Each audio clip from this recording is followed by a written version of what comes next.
SAC news channel ప్రేక్షకులకు నమస్కారం. తూర్పుగోదావరి జిల్లా కడియం మండలంలో జేగురుపాడు గ్రామంలో ఈ గ్రామానికి సర్పంచ్గా బాధ్యత వహిస్తున్నటువంటి ప్రముఖ న్యాయవాది శ్రీ యాదల సతీష్ చంద్ర స్టాలిన్ గారిని మీకు పరిచయం చేయబోతున్నాము. అయ్యా స్టాలిన్ గారు నమస్కారం. నమస్తే. బాగున్నారా? బాగున్నాను సార్. సార్, మా ప్రేక్షకులకి మీరు ఒకసారి పరిచయం చేసుకోండి. నా పేరు యాదల సతీష్ చంద్ర స్టాలిన్. నేను జగిరిపాడు గ్రామానికి సర్పంచ్గా పనిచేస్తున్నాను. అదేవిధంగా కడియం మండల వైఎస్ఆర్ కాంగ్రెస్ పార్టీకి అధ్యక్షుడిగా కూడా నేను పనిచేస్తున్నాను. ఇప్పుడు ఎంపీ గారు ప్రస్తావన ఎలాగో మీరు తీసుకొచ్చారు కాబట్టి, రాజమండ్రి చుట్టూ ఔటర్ రింగ్ రోడ్డు హైదరాబాద్ తరహాలో నిర్మించాలనేటువంటి పథకం మేము ప్లాన్ చేస్తున్నామని చెప్పి ఎంపీ గారు అన్నారు. అది అంతటితో ముగిసిపోయిందా? అది ఏమన్నా ముందుకు సాగే అవకాశం ఉందా? లేదండి, జరుగుతుంది. అది ఔటర్ రింగ్ రోడ్ అనేది జరుగుతుంది. అది చాలా అవసరం కూడా. పెరుగుతున్న జనాభాకి చాలా అవసరం. అది కార్యరూపం దాలుస్తుంది. అంటే కొద్ది టైం పడుతుంది, కానీ అది మాత్రం ప్రభుత్వం దృష్టిలో ఉంది. అది కార్యరూపం దాలుస్తుందని అనుకుంటున్నాం. మరొక అంశం అండి, ఈ చుట్టుపక్కల ప్రాంతానికి కడియం రైల్వే స్టేషన్ చాలా కీలకమైనటువంటిది. గతంలో ఈ కడియం రైల్వే స్టేషన్ నుంచి పూల మొక్కల సరఫరా విదేశాలకి ఇతర ప్రాంతాలకి చాలా భారీ స్థాయిలో జరిగేవి. క్రమంగా ఆ ఎగుమతులు తగ్గిపోయాయి. కొన్ని పాసింజర్ రైల్స్ మాత్రమే అక్కడ ఆగేవి. పాసింజర్ రైల్స్ని రద్దు చేయటం వల్ల ప్రస్తుతం కడియం స్టేషన్లో కేవలం ఒకే ఒక తిరుమల ఎక్స్ప్రెస్ మాత్రమే ఆగుతుంది. తప్పితే కడియం స్టేషను కేవలం రాజమండ్రికి ఔటర్ సిగ్నల్ స్టేషన్గా మాత్రమే మిగిలిపోయింది. మళ్ళీ ఈ కడియం స్టేషన్కి ఏదైనా మళ్ళీ మంచి పూర్వ ఉత్తేజం కలిగించేటువంటి అవకాశం ఏదైనా మీ పార్టీ అధికారంలోకి వస్తే కేంద్రంతో మాట్లాడి సాధించగలదా? ఇప్పటికే గౌరవ ఎంపీ భరత్రామ్ గారితో మేము ఈ విషయం మాట్లాడడం జరిగిందండి. మరి మన జగిరిపాడులోనే జగనన్న కాలనీ అని మీకు తెలిసే ఉంటుంది. జగనన్న కాలనీ కన్స్ట్రక్షన్ 2000 మందికి పట్టాలు ఇవ్వడం జరిగింది. దానికి మరి ఈ రైల్వే ట్రాక్ అడ్డుగా ఉంది. రైల్వే ట్రాక్ దాటి జగనన్న కాలనీకి వెళ్ళే పరిస్థితి. ఆ రైల్వే ట్రాక్ మీద బ్రిడ్జి కావాలి అని ఆయన దృష్టికి తీసుకువెళ్తే ఇమ్మీడియట్గా ఢిల్లీలో ఉన్నటువంటి మరి అధికారులతో, రైల్వే అధికారులతో మాట్లాడడం, ఇటీవలే వారు ఇక్కడికి రావడం, వచ్చి మరి అవన్నీ కూడా సాంకేతిక అనుమతులు, టెక్నికల్ శాంక్షన్స్ అవన్నీ కూడా ఏ రకంగా చేయాలి, ఇది బ్రిడ్జి అండర్ గ్రౌండ్లోంచి వెళ్ళాలా లేకపోతే ROR కింద వెళ్ళాలా ఏంటి అనే ఆలోచన వాళ్ళు ఇటీవల ఒక బృందం వచ్చి చేయడం జరిగింది. ఇక్కడ జగనన్న కాలనీ జగిరిపాడు దగ్గర, అదేవిధంగా కోస్టల్ పేపర్ మిల్ దగ్గర కూడా అది కూడా కార్యరూపంలో అక్కడ కూడా ఇంకో బ్రిడ్జి రావడానికి కార్యరూపం దాలుస్తుంది. మీరు రైల్వే స్టేషన్ గురించి చెప్పడం జరిగింది. రైల్వే స్టేషన్ను మరి పూర్వం నుంచి కూడా మేము చిన్నప్పుడు మేము చదువుకునే రోజుల్లో ట్రైన్ ఎక్కి రాజమండ్రి కాలేజెస్కి వెళ్ళే పరిస్థితి ఉండేది. ఇప్పుడు మారుతున్నటువంటి ఈ ట్రాన్స్పోర్ట్ ఫెసిలిటీస్ వల్ల సాధారణంగా ప్రతి ఒక్కరు కూడా సొంతంగా వెహికల్ పెట్టుకోవడం, సొంతంగా వెహికల్స్, కార్లు ఉండడం, మోటార్ సైకిల్ ఉండడం, అదేవిధంగా ఈ రోడ్డు ట్రాన్స్పోర్ట్ కూడా విపరీతంగా పెరిగిపోవడం వల్ల, ఆటోలు రావడం, ఇవన్నీ వల్ల కొంత అక్కడ మన రైల్వే స్టేషన్, కడియం రైల్వే స్టేషన్కి కొంత ట్రాఫిక్, కొంత ఈ ట్రాన్స్పోర్ట్ అనేది తగ్గిందండి. వాస్తవంగా తగ్గింది. ఎక్కడైనా సరే ఏదైనా డిమాండ్ ఉన్న చోట ఏదైనా అవసరం ఉంటుంది. డిమాండ్ ఉంటే దానికి పర్యవసానంగా అవతల నుంచి ప్రభుత్వం కూడా దీనికి ఏం చేయాలి అనేది మార్గం అన్వేషణ చేయడానికి అవకాశం ఉంటుంది. మన స్టేషన్ వచ్చేటప్పటికి ఇక్కడ ఏదో 1-2 ట్రైన్లు ఆగడం, పెద్ద జనాలు ఎక్కేవాళ్ళు కానీ దిగేవాళ్ళు కానీ ఏదో 10ల్లో ఉంటున్నారు తప్పించి 100ల్లో కనబడలేదు. దాని మీద రైల్వే డిపార్ట్మెంట్ కూడా ప్రత్యేకమైనటువంటి శ్రద్ధ అనేది కనిపించలేదు. మరి అది టెక్నికల్గా మనం అది ప్రయాణికుల సంఖ్య పెరిగినప్పుడు ఆటోమేటిక్గా ఫెసిలిటీస్, మౌలిక వసతులు అనేవి ఆటోమేటిక్గా గవర్నమెంట్, సెంట్రల్ గవర్నమెంట్, రైల్వే వాళ్ళు టేకప్ చేస్తారు. అది పెద్ద ఇష్యూ కాదండి. సార్, వైఎస్ఆర్ కాంగ్రెస్ పార్టీకి కేంద్ర ప్రభుత్వంతో సత్సంబంధాలు ఉన్నాయి. అయినప్పటికీ కూడా మన రాష్ట్రానికి సంబంధించి ప్రత్యేక హోదా కానీ, అలాగే పోలవరం నిర్మాణ విషయంలో కానీ మీ పార్టీ ఎందుకు అలసత్వాన్ని ప్రదర్శిస్తుంది? అలసత్వం ఏమీ లేదండి. అలసత్వం ఏమీ లేదు. పోలవరం ప్రాజెక్టు మరి గతంలో తెలుగుదేశం హయాంలో ఏ రకంగా చేశారనేది అందరికీ తెలుసు. ఎంత ఫ్రాడ్ జరిగిందనే విషయం కూడా అందరికీ తెలుసు. అవన్నీ కూడా బయటికి తీసి మరి రివర్స్ టెండరింగ్ పద్ధతి పెట్టి మరి కొంత డబ్బుని ఆదా చేయడం, అదేవిధంగా పోలవరం నిర్వహణ స్థితుల్లో కొంతమంది ఉన్నారు, కొంత భూములు కోల్పోయిన వాళ్ళందరికీ కూడా మరి డబ్బులు ఫైనాన్షియల్గా వాళ్ళకి సపోర్ట్ చేయడం, ఇవన్నీ కూడా జరుగుతున్నాయి. వర్క్ కూడా అంటే కొద్ది ఫండ్స్ సెంట్రల్ గవర్నమెంట్ నుంచి ఫండ్స్ రిలీజ్ అవ్వక కొంత జాప్యం జరగడం మాత్రం వాస్తవమే. కొంత జాప్యం జరుగుతుంది. మరి ఆ విషయంలో సెంట్రల్ గవర్నమెంట్ వారు ఇవ్వాల్సిన నిధులు మనకి సక్రమంగా రాక, స్పీడ్గా లేక కొంత జాప్యం జరుగుతుంది. అది సెంట్రల్ గవర్నమెంట్ పరిధిలో ఉంది కాబట్టి సార్, పూర్తి స్థాయి మన రాష్ట్ర గవర్నమెంట్ పరిధిలో లేదు అది పోలవరం అనేది మీకు తెలుసు. విశాఖ ఉక్కు కర్మాగారం ప్రైవేటీకరణ విషయంలో కేంద్రం దూకుడుగా వ్యవహరిస్తున్నప్పటికీ కూడా మీ పార్టీ ఎందుకు అడ్డుకోలేకపోయింది? మా పార్టీ అడ్డుకుంది. మా పార్టీ ఎంపీలు పార్లమెంట్లో మాట్లాడడం జరిగింది. మరి విజయసాయి రెడ్డి గారు కానీ, భరత్ గారు కానీ, మరి అక్కడ ఉన్నటువంటి లోకల్ ఎంపీస్ కానీ అడ్డుకోవడం జరిగింది. ప్రస్తుతానికి అది ఆగింది. ప్రజా ఉద్యమం కూడా అక్కడ కొంత చేయడం కూడా జరుగుతుంది. అక్కడ ప్రజా ఉద్యమం, ఆ ఉద్యమాలు దాని మీద సెంట్రల్ గవర్నమెంట్ ఒక ఆలోచనలో పడింది. దీన్ని ఏం చేయాలి ఏంటి అనేది ఒక ఆలోచన పడింది అనేది అందరూ అనుకున్న విషయం అండి. ఓకే సార్, మీ పార్టీకి సంబంధించినటువంటి 23 ఎంపీలు కేంద్ర ప్రభుత్వానికి అండగా నిలబడ్డారు. అయినప్పటికీ కూడా ప్రత్యేక హోదా రాష్ట్రానికి తీసుకురావటం విషయంలో, అలాగే పోలవరం విషయంలో కూడా చూపిస్తున్నట్టు అలసత్వం వెనకాల వైఎస్ఆర్సీపీకి కేంద్రంలో ఉన్న బీజేపీ తోటి ఏవైనా రహస్య అవసరాలు ఉన్నాయా అనేటువంటి అనుమానాలు ప్రజల్లో ఉన్నాయి. మీరేమంటారు? ఏదైనా ఒక విషయం అండి, ఈవేళ కేంద్ర ప్రభుత్వం నుంచి నిధులు రావాలి మనకి. కేంద్ర ప్రభుత్వానికి కూడా నిధులు ఎక్కడి నుంచి వస్తాయి? మన రాష్ట్ర ప్రభుత్వం మనం కట్టినటువంటి పన్నులే కదండి. ఈ జిఎస్టీయే కదా. ఈ జిఎస్టీలో కొన్ని వేల కోట్లు సెంట్రల్ గవర్నమెంట్కి మన రాష్ట్రం నుంచి వెళ్తున్నప్పుడు కేంద్ర ప్రభుత్వం, సెంట్రల్ గవర్నమెంట్ కూడా మనకి రావాల్సిన తమాషా ప్రకారం మనకి నిధులు విడుదల చేయవలసిన అవసరం ఉంది. దట్టు ఏంటంటే మనకి కొత్తగా ఏర్పడినటువంటి రాష్ట్రం కాబట్టి మన కొద్దిగా అధిక మొత్తంలో మనకి నిధులు ఇవ్వాల్సినటువంటి పరిస్థితి ఉంది తప్పనిసరిగా. మరి ఆ విధంగా నిధులు తీసుకురావడానికి మా నాయకుడు జగన్మోహన్ రెడ్డి గారు ప్రయత్నం చేస్తున్నారు. ఫలితాలు కూడా సాధిస్తున్నారు. ఈవేళ గ్రామాల్లో చూడండి, ఈవేళ గ్రామాల్లో పరిస్థితి చూడండి. ఈవేళ ఏ గ్రామంలో చూసినా సరే సచివాలయాలు ఈవేళ గ్రామానికి 2, 4, 1 సచివాలయాలు ఈవేళ కట్టడం జరిగింది. అదేవిధంగా ఆర్బీకేలు కట్టడం జరిగింది. అదేవిధంగా వెల్నెస్ సెంటర్లు కట్టడం జరిగింది. ఇవన్నీ కూడా కోట్లాది రూపాయలతో ఇవన్నీ కన్స్ట్రక్షన్ చేశారంటే దీంట్లో సెంట్రల్ గవర్నమెంట్ ఫండ్స్ ఉన్నాయి, రాష్ట్ర గవర్నమెంట్ ఫండ్స్ ఉన్నాయి. రెండూ కలిపితేనే ఈ రకంగా ఇన్ఫ్రాస్ట్రక్చర్ మనం ఏర్పాటు చేసుకోవడం జరుగుతుంది. ఇవన్నీ కూడా మరి గతంలో జరగలేదే. తెలుగుదేశం హయాంలో ఏం జరిగింది? ఒక సర్పంచ్, ఒక గ్రామంలో సర్పంచ్ ఒక పంచాయతీ ఆఫీస్ కట్టాలంటే తన హయాంలో కట్టలేనటువంటి పరిస్థితి ఎన్నో చూసాం మేము.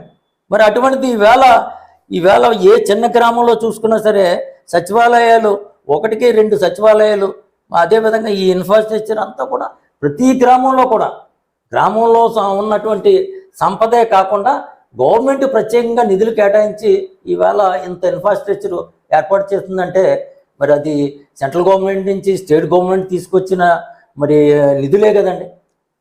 మరొక ప్రశ్న అండి, కొన ఊపిరిలో ఉన్న తెలుగుదేశం పార్టీకి తెలుగుదేశం అధినేత అయినటువంటి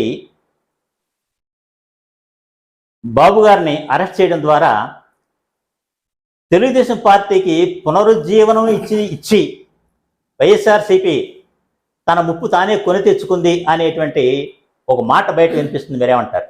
అది ముమ్మాటికి తప్పండి. ఇది ఎంచేతంటే బాబు అంటే బాబు నిప్పు అనే పరిస్థితి ఉండేది గతం వరకు, అరెస్ట్ ముందు వరకు. బాబు గారిని ఎవరు ఏమీ చేయలేరు. ఈయన రాజకీయాల్లో చాలా స్వచ్ఛమైనటువంటి మనిషి, ఆనెస్టు, ఇలా ఎన్నో చెప్పుకుంటూ ఉండేవారు.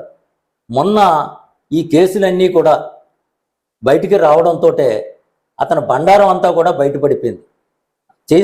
ఆయన చేసినటువంటి అవినీతి అనేది ఈవేళ రికార్డెడ్గా మరి సిబిసిఐడి దగ్గర నుంచి మరి ఈవేళ ఇన్ని కేసులు ఆయన మీద రిజిస్టర్ అయ్యి మరి జైలుకి వెళ్ళి 53 రోజులు జైలుకి వెళ్ళి వచ్చాడంటే అది అవినీతి కాదంటారా?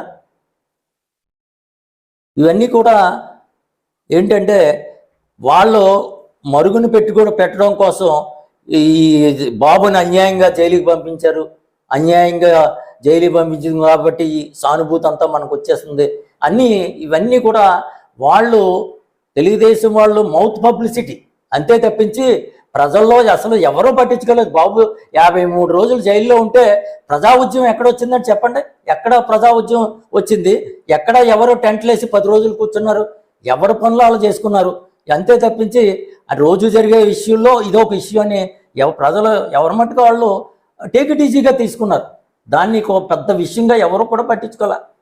తెలుగుదేశం పార్టీ జనసేనతో పొత్తు పెట్టుకోవడం అనేది మీ పార్టీకి ప్రమాద ఘంటికలుగా మీరేమైనా భావిస్తున్నారా?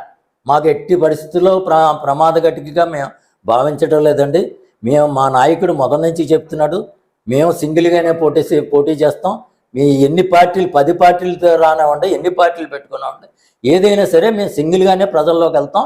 ఈవేళ మా నాయకుడు ఒకటే చెప్తున్నాడు, మీ కుటుంబంలో ఏదైనా మంచి జరిగితేనే మా పార్టీకి ఓటేయండి, మీకు మంచి జరగకపోతే మా పార్టీకి ఓటేయొద్దు అని ఖచ్చితంగా చెప్పే రాజకీయ నాయకుడు ఈ యొక్క భారతదేశంలో ఉన్నటువంటి ఏ రాజకీయ నాయకుడైనా సరే ఒక్కళ్ళని ఉదాహరణగా చెప్పండి.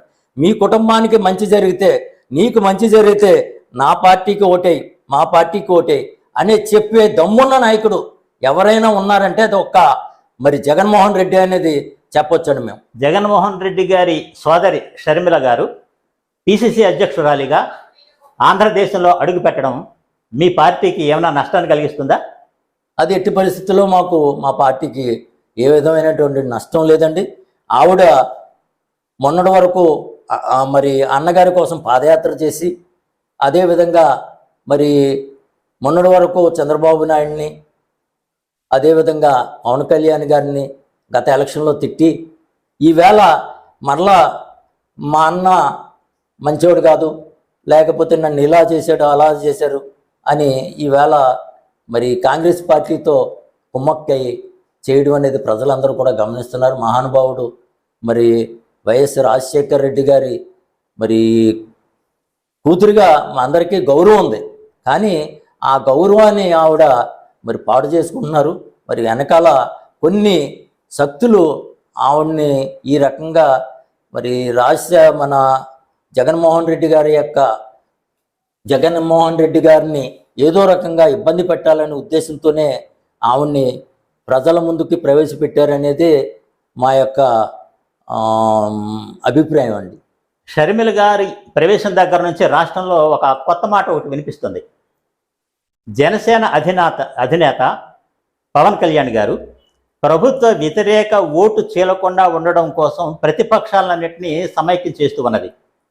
ఈ సందర్భంలో షర్మిల గారు కొత్తగా రాష్ట్రంలోకి ఎంటర్ అయ్యి ప్రతిపక్ష ఓట్లు చీలకుండా చేయడం కోసము ఏదైతే పవన్ కళ్యాణ్ గారు చేస్తున్న ప్రయత్నం ఉన్నదో దాన్ని విఫలం చేసి ప్రభుత్వ వ్యతిరేక ఓటుని చీల్చడం కోసం జగన్ గారు ప్రయోగించినటువంటి ఒక అస్త్రంగా ప్రజలు భావిస్తున్నారు. మీరేమంటారు?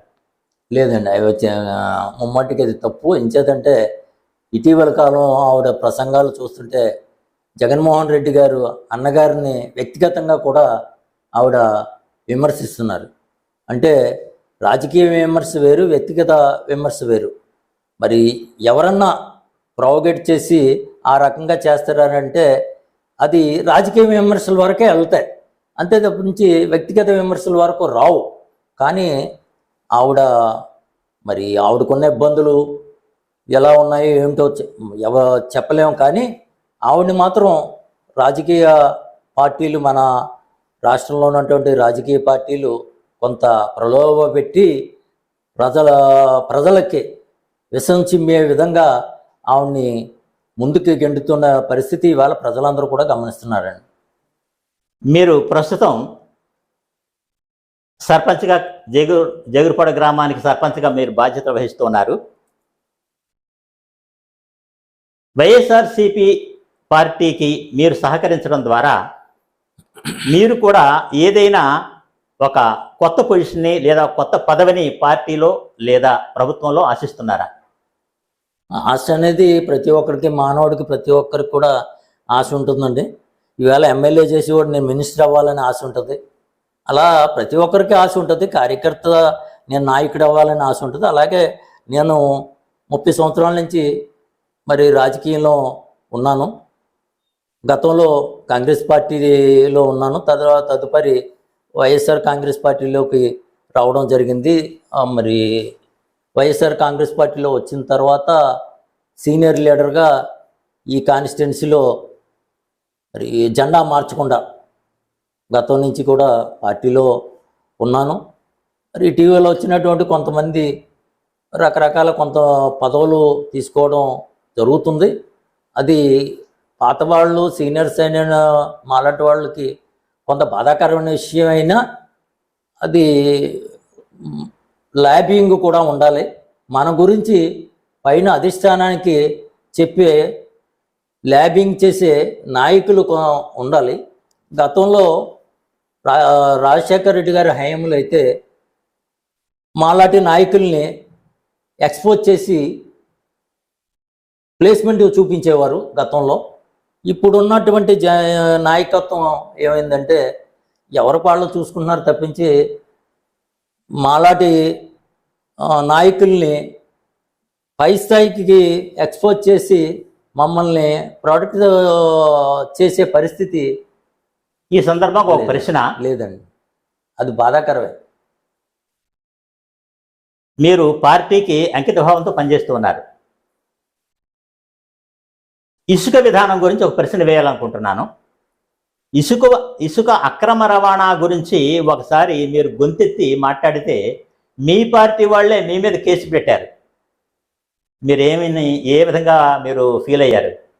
ఫీల్ అయ్యేం లేదండి. నాకు మంచి అని అంటే పార్టీ అధికార పార్టీలో ఉన్నా సరే నాకు మొదటి నుంచి కూడా ఆ విధమైనటువంటి ఎక్కడైనా అన్యాయం జరుగుతుందంటే వాడు సొంత తమ్ముడైనా సరే మనం వెళ్ళి ఎందుకు జరుగుతుంది ఏంటి అనేది ప్రశ్నించే తత్వం నాకు చిన్నప్పటి నుంచి ఉంది.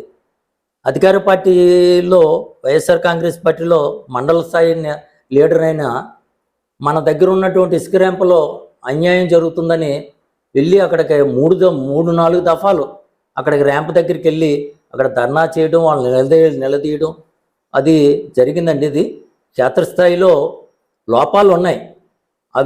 ఆ లోపాలని సరిదిద్దమని మేము పోరాటం చేయడం జరుగుతుంది. మరి అధిష్టానం ఈ యొక్క లోపాలు ఏమిటి అనేది మరి గుర్తించవలసిన బాధ్యత అధిష్టానం మీద ఉంది. అది చెయ్యాలంటే మా స్థాయిలో మేము ఇక్కడ గ్రౌండ్ లెవెల్లో మేము చేసే విషయాన్ని పైన సీఎం లెవెల్లో వరకు తీసుకెళ్లే మధ్య నాయకులు అనే వాళ్ళు చేయవలసిన పని అది. వాళ్ళు మరి చేయకపోవడం వల్ల కొంత ఇలాంటి సమస్యలు రావడం జరుగుతుంది. నా మీద కేసు పెట్టడం జరిగింది. తదుపరి ప్రభుత్వం తర్వాత మళ్ళీ విచారణ చేసి ఆ కేసులు కూడా మరి తగ్గించడం కూడా జరిగింది. ఇవన్నీ కూడా మరి వైఎస్ఆర్ కాంగ్రెస్ పార్టీలో ఈవేళ ఆ విధమైనటువంటి డెమోక్రసీ ప్రతి ఒక్కరికి మాట్లాడే స్వేచ్ఛ ఉందనే దానికి నిదర్శనమే నా ఇష్యూ. మరి అదే తెలుగుదేశం హయాంలో గతంలో అక్కడ అదే ప్లేస్లో ఇసుక ర్యాంప్ నడిపారు. ఇసుక ర్యాంప్ నడిపినప్పుడు స్థానిక శాసనసభ్యులు మరి ఆ ఎస్ఐ ర్యాంక్ మీద ఆయన పెత్తనం చేసేవారు. ఎంతో అవినీతి జరిగేది, కళ్ళెదురకుండా జరిగేది. సార్ ఒక్క పార్టీలో ఉన్నటువంటి ఒక్క తెలుగుదేశం నాయకుడు కూడా అక్కడికి వెళ్ళి ఇలా జరుగుతుంది, అన్యాయం జరుగుతుందని ప్రశ్నించే నాయకుడు ఎవరైనా ఉన్నారండి 5 సంవత్సరాల్లో? సార్ అది వైఎస్ఆర్ కాంగ్రెస్ పార్టీలో మాకు ఆ విధమైనటువంటి స్వేచ్ఛ, ఆ విధమైనటువంటి హక్కు, ఆ విధమైనటువంటి ప్రశ్నించే హక్కు మాకు డెమోక్రసీ ఉంది కాబట్టి మేము వెళ్ళి మాట్లాడే జరుగుతున్న తప్పని ప్రశ్నించడానికి సరిపోయాము సార్. తెలుగుదేశం ప్రభుత్వం, తెలుగు పార్టీ తన అధికారాన్ని కోల్పోవడానికి ప్రధానమైనటువంటి కారణాల్లో ఇసుక విధానం కూడా ఒకటి, మీరు చెప్పినట్టుగా. అయితే తెలుగుదేశం ప్రభుత్వం పోయి వైఎస్ఆర్సీపీ ప్రభుత్వం వచ్చిన తర్వాతనైనా ఇసుక విధానంలో మార్పు వచ్చి ముఖ్యంగా భవన నిర్మాణ కార్మికుల బ్రతుకుల్లో వెలుగులు వస్తాయని చెప్పి వాళ్ళు ఆశించారు. కానీ వీళ్ళు కూడా, అంటే మీ వాళ్ళు కూడా అలాగే చేశారు కాబట్టి నేను పోరాడాను అన్నారు. ఆ పరిస్థితి మారి మంచి జరగాలని మనం అందరం కోరుకుందాము. చివరిగా మరొక ప్రశ్న. ఇందాక మీకు చెప్పినట్టుగా తెలుగుదేశం పార్టీ ఓటమికి ఇసుక విధానం ఒక కారణమైతే ప్రభుత్వ ఉద్యోగుల్లో ప్రబలినటువంటి అసంతృప్తి కూడా ప్రధానమైనటువంటి కారణం. మీ వైఎస్ఆర్సీపీ ప్రభుత్వం అధికారంలోకి వచ్చిన తర్వాత కూడా ఇటీవల మీ అధినాయకుడు ఉద్యోగుల పట్ల తీవ్రమైనటువంటి వైఖరిని అవలంబించారు. ప్రస్తుతం ఉద్యోగులు, ఉద్యోగ సంఘాలు వైఎస్ఆర్సీపీ పట్ల అసంతృప్తితో ఉన్నారు. ఈ అసంతృప్తిని పోగొట్టి మళ్ళీ వారి మనసును దోచుకునేటువంటి విధానం ఏదైనా మీ ప్రభుత్వం ఆలోచిస్తుందా? తప్పనిసరిగానండి. వైఎస్ఆర్ కాంగ్రెస్ పార్టీ అధికారంలో రావడానికి మరి ప్రజలెందరో సహకరించారో అలాగే మరి ఉద్యోగస్తులు కూడా ఆ విధంగానే సహకారం ఇవ్వడం జరిగింది. అది వాస్తవం. వాళ్ళ సేవలను ఎప్పుడు మర్చిపోవడం అనేది ఉండదు. కానీ ఏమిటంటే ఈవేళ కొత్తగా ఏర్పడినటువంటి రాష్ట్రంలో ఇన్ని సంక్షేమ పథకాలు ఎక్కడ ఏ రాష్ట్రంలో జరగనటువంటి సంక్షేమ పథకాలు ఈవేళ ఆంధ్రప్రదేశ్లో జరగడం వల్ల కొంత ఆర్థికపరమైనటువంటి మేనేజ్మెంటు కష్టమైన విషయం అందరికీ తెలుసు, ఉద్యోగస్తులకు కూడా తెలిసేది. కానీ ఏమిటంటే 5 సంవత్సరాలు ఎలక్షన్కి వెళ్ళే ముందు, ఎలక్షన్ ఇయర్లో ఇలాంటి సమస్యలన్నీ కూడా మరి రోడ్డు మీదకి వచ్చే పరిస్థితి కనపడుతుంది. మొన్న ఇటీవల కాలంలో మనం అంతా కూడా చూసాం. అంగన్వాడీ టీచర్స్ వారు కూడా రోడ్ ఎక్కారు, వాళ్ళు కూడా రోడ్డు ఎక్కడం జరిగింది. అలాగే ప్రతి ఒక్కరు కూడా ఒక ఆశ అనేది ప్రతి ఒక్కరికి కూడా మనం ఇంకా మెరుగ్గా మన హక్కులు మనం సాధించుకోవాలనే ఆశ అనేది ప్రతి ఒక్కరికి ఉంటుంది. కానీ అదేమిటంటే ఎలక్షన్కి వెళ్ళే ముందు సహజంగా ఎలక్షన్కి వెళ్ళే ముందు ఈ డిమాండ్స్ పెడితే ఎలక్షన్ ఉంది కదా, ఎలక్షన్ ఉంది కాబట్టి కంపల్సరీగా అది ఆమోదిస్తారు, మన పని అవుతుంది అనే ఆలోచనతో మన యొక్క కార్యక్రమాలు నడుపుతూ ఉంటాం. కానీ మరి ప్రభుత్వ పరంగా కూడా ఆర్థికపరమైనటువంటి ఇబ్బందులు, ఆర్థికపరమైనటువంటి అక్కడ ప్రభుత్వం నిల్వలు అన్నీ ఆలోచించుకునే ఒక ప్రభుత్వం, ఒక కుటుంబం నడపాలంటే ఒక కుటుంబ యజమాని తెచ్చినటువంటిది ఈ డబ్బుని ఏ రకంగా మనం డివైడ్ చేసి దేనికి ఎంత అనేది ఖర్చు పెట్టాలన్నది ఆ కుటుంబం యజమాని పెద్ద భార్య చూస్తూ ఉంటుంది. అలాగే ప్రభుత్వానికి కూడా వచ్చిన సొమ్ము ఏ రకంగా చెయ్యాలి అనేది ఒక ఇది ఉంటుంది. అదేవిధంగా పాపం జగన్మోహన్ రెడ్డి గారు సాధ్యమైనంత వరకు కొత్త రాష్ట్రంలో ఇన్ని కష్టాలు పడి 2 సంవత్సరాలు కరోనా వచ్చి ఎవరు కూడా వర్క్ చేయనటువంటి పరిస్థితుల్లో, ప్రజలు ఇంట్లో నుంచి బయటికి రానటువంటి పరిస్థితుల్లో 2 సంవత్సరాలు ప్రజల్ని కన్నబిడ్డల్లా కాపాడుకుని వాళ్ళకి ఏది కావాలితే అది చేసి ఆరోగ్యపరమైనటువంటి ఇబ్బందులు రాకుండా చూసి ఇంత చేసినటువంటి మరి ఆయనకి ఇచ్చినటువంటి 5 సంవత్సరాల్లో పదవీ కాలంలో 2 సంవత్సరాలు కరోనాలోనే పోయింది. ఇంకా 3 సంవత్సరాలు, ఈ 3 సంవత్సరాల్లో ఇన్ని సంక్షేమ పథకాలు ఆయన ఎలక్షన్ ముందు ప్రజల వద్ద ఎలక్షన్ ముందు పాదయాత్ర పెట్టినప్పుడు ఆయన ప్రజలకు ఏమైతే హామీలు ఇచ్చాడో హామీలు ఇచ్చినవే కాకుండా ఇవ్వని కూడా చాలా పథకాలు ఇవ్వని కూడా ఆయనకి ఈవేళ ప్రజలకి అందుకునే పరిస్థితి ఈవేళ కల్పించారంటే అది సాధ్యమైనటువంటి విషయం కాదు. అది అట్లాంటి సాధ్యం కానటువంటి విషయాలను కూడా సాధ్యమయ్యే విధంగా ఆయన తీసుకురావడం అనేది చాలా గ్రేటు. మరి అసంతృప్తి అనేది ప్రతి చోట ఉంటుందండి. అసంతృప్తి ఈవేళ నేను సర్పంచ్గా చేస్తున్నాను, ఈవేళ మండల ప్రెసిడెంట్గా చేస్తున్నాను, నాకేదో నామినేట్ పదవి ఇచ్చి ప్రోటోకాల్ పదవి ఇచ్చి రావాలని నాకుంటుంది, కోరుకుంటుంది. సహజం, అది మానవ సహజం. అది ఎంతవరకు అన్నది అది మన నసీబుని బట్టి ఉంటుంది, మన పరిస్థితిని బట్టి ఉంటుంది తప్పించి సార్ దానికోసం మనం ఎంపర్లాడి దానికోసం మనం చేయవలసిన పని లేదు. మనకి రాసి పెట్టుంటే మనం ఎక్కడున్నా సరే అది మనకి ఎదుక్కుంటూ మన దగ్గరికి వస్తుందండి. సార్ శాలిని గారు, మా ప్రేక్షకుల కోసం మీరు మీ అమూల్యమైన సమయాన్ని వెచ్చించారు. మీకు మా ఎస్ఏసి న్యూస్ ఛానల్ తరఫున ధన్యవాదాలు తెలియజేస్తున్నాం.